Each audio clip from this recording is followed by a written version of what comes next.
What is going on YouTube, and welcome back to another episode of Vancouver's Worst Drivers. Let's start this video off with some cars losing control, starting with this one in Burnaby, where this car for no apparent reason just loses control and just smashes right into the curb, probably due to traction of the tires or wear and tear, but either way they should probably go to a shop for that. This one is a little bit more obvious. You can tell that this driver is just distracted because, well, the road doesn't change. The only thing that changes is the direction they're going, and they end up on the side of a road. This is just every parent's worst nightmare, and it's unclear whether the child is playing in the yard or if they escape from the house, but either way, it's probably a better idea to be a little bit close to your kid if they're going to do random things like this. So that child in that last clip doesn't really understand the dangers about crossing the middle of a road. This man, on the other hand, knows full well what the dangers are, and he just does not give a damn about it and just walks right in front of basically like 4 or 5 cars without even looking either way.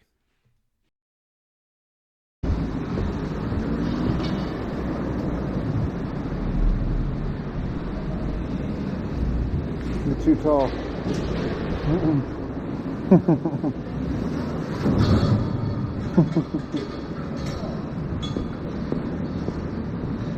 Lily, stop. You're not going to make it. Okay. See all these water pipes here? Yeah. My friend hit it with his truck once. Oh no. Okay, you're gonna have to get out. Yeah. So wait, now you're gonna turn around? Like, I think there's a reason why those yellow poles exist to prevent you from hitting those water pipes or the cement to begin with, so ignoring it is kind of dumb. So this is a bit duty free at the border, and this driver doesn't understand that all these lanes go toward the states. You can't turn left here. So Ethan captured this scary red light running situation here where this driver almost hits 2 cars, and you just hope from these situations that they'll learn from their mistakes, but I wouldn't hold my breath if I were you. And as we all know, the barge ended up washing up on the shore in English Bay, and this driver, I guess, wants front row tickets to this show or whatever, basically driving down the seawall to get a bit closer look. And you know what? I know people want to send me in dashcam footage of everything, but this is just not the way to do it.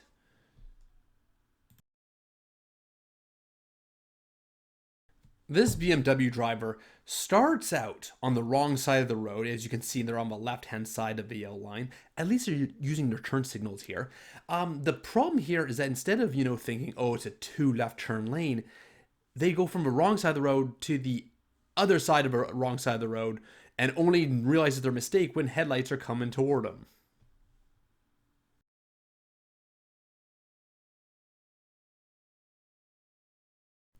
Alright, let's get into a bunch of crash videos, starting with this one from Nadia. So Nadia stops here to let this guy in. The problem with him is that he assumes the other lane is clear, which we all know is what you should not do.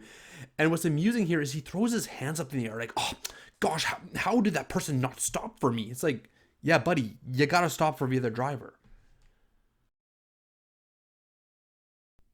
And then here's another one of those situations where you assume it's clear to go, but you just didn't look close enough. This crash happened over on Boundary and Kingsway, and this Mercedes doesn't yield to the oncoming traffic, and these kind of crashes are what lead to serious injuries and death just because of the nature of how they crash, being T-boned like that.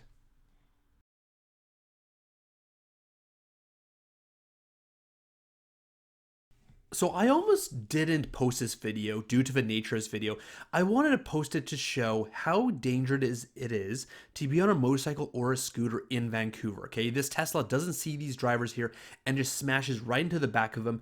Fortunately, they all get up and they all look okay, so that's the reason why I post this video. Looks like there's no serious injuries, but ladies and gentlemen, when you're driving out there, be mindful of motorcyclists and people on scooters because they're super, super vulnerable.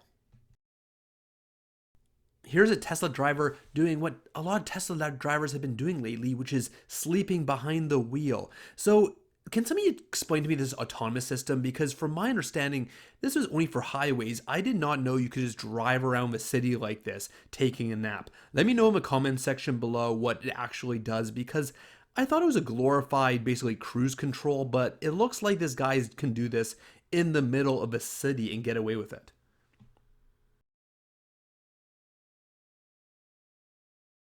As many of you already know, people like this with no accountability really piss me off. Like, you cut somebody off and they're honking at you, just move out of the way because you're in the wrong. So just when you think it's good to go, it's suddenly not. And then Sam captures this delivery driver on a scooter as well, cutting him off here. And it looks a lot worse actually from this side angle here, because as you can see, he then also makes a left-hand turn in front of all these cars without even checking to see if it's clear. Almond sent in a whole bunch of clips which have all compiled together here, starting with this truck driver who runs this red light super late, which is dangerous basically for everybody else on the road. Then Almond runs in this driver where they think for some reason they can just make that left turn right in front of Almond, which again almost causes an accident. And like I always say, if you can't see if it's clear, don't go for it. Even this pedestrian knew that. This driver just plows right through this red light, and you can tell that, his wife or somebody in the vehicle is basically like, honey, I think you ran the red light, because then he hits the brakes hard. And then the last clip from Almond shows this driver just so impatient that he's willing to drive on the opposite side of the street just to cut in front of one driver. This video clip kind of reminds me of that video clip from months and months ago where a woman turned left right in front of one and got T-boned, but this time this digger is actually the one who's at fault here and has to come to a complete stop before Corey turns left. How embarrassing would it have been for this driver if they got in an accident, having to explain to ICBC that they got in a head-on accident even though they had a stop sign? And then we got this Evo driver who hangs a left without even bothering to even glance to the right to see if it's clear.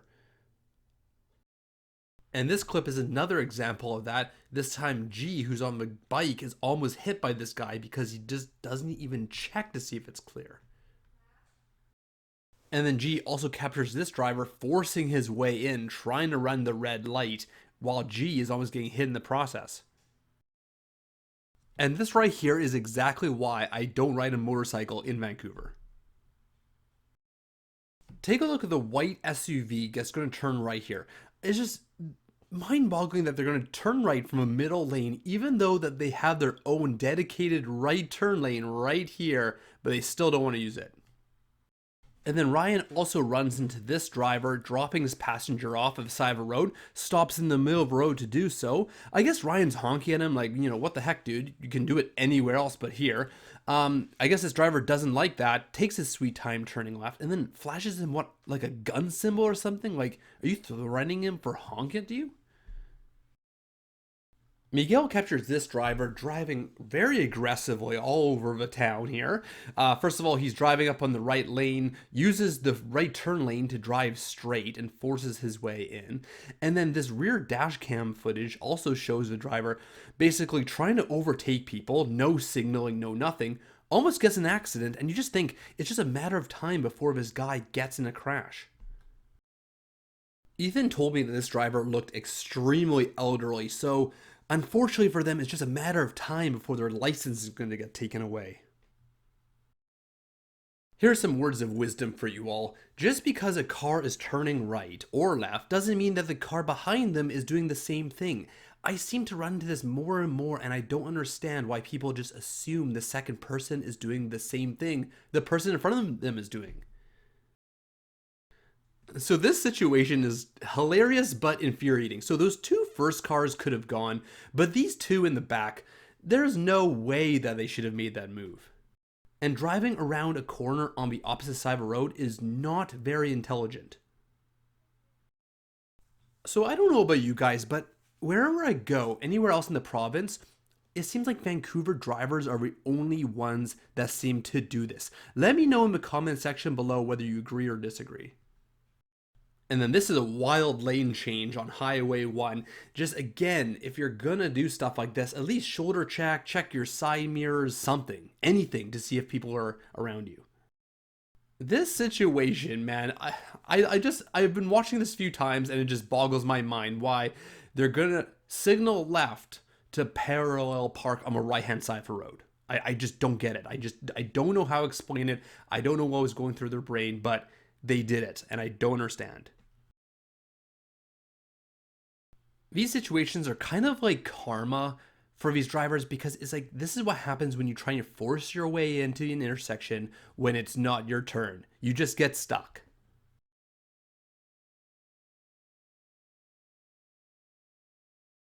For some reason, a lot of cyclists like to think that stop signs only apply to drivers. Well, unfortunately for them, that is not the case. And then to finish off this video, I got a couple of animal clips, starting with this one from PS Dance from these geese crossing the road. And even they know where to cross and when to cross because they're following the crosswalk. And I like the one on the curb who's actually waiting for the green light before crossing the street. And then Jason also captures a bear video clip. And this guy also, I mean, he's jaywalking, so we'll cut him some slack, but at least he's actually crossing on a crosswalk. Just remarkable. Alright, so this is the last video of June, which means it's time for the $100 Black Box My Car giveaway. And again, a big thank you to Black Box My Car for sponsoring this giveaway. If you're looking for a dash cam or accessories, check out the link in the description below to their website. And I also have a promo code for orders over $150, so check them out. And without further ado, this month's winner for the month of June is H. Hatami. So congratulations, H. Hatami, on winning $100 to Black Box My Car. Alright, thank you so much for watching this video. If you like it, please hit the thumbs up and subscribe, share it, comment below, whatever you want to do. You can also follow me on Instagram, and you can also submit video footage to me via email. All that information will be in the links in the description below. And I hope you guys have a really good summer.